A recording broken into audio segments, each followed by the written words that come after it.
মাইলস্টোনের শিক্ষক মাসুকা বেগমের কবরে আলাদাভাবে শ্রদ্ধা জানিয়েছে বিমান বাহিনী ও বিএনপি। জুমার নামাজের পর ব্রাহ্মণবাড়িয়ার আশুগঞ্জের সোহাগপুর গ্রামে যান বিএনপির যুগ্ম মহাসচিব শহীদ উদ্দিন চৌধুরী অ্যানি সহ দলটির নেতারা। তারা শ্রদ্ধা জানান মাসুকা বেগমের কবরে।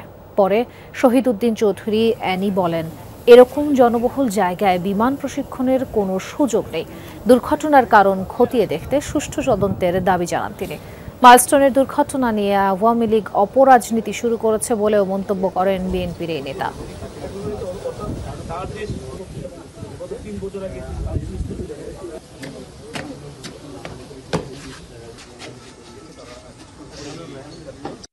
আমরা আজকে এখানে এসেছি মূলত বিমান বাহিনী প্রধানের পক্ষ থেকে এবং বিমান বাহিনীর সকল সদস্যের পক্ষ থেকে তার প্রতি শোক এবং সম্মান জানানোর জন্য।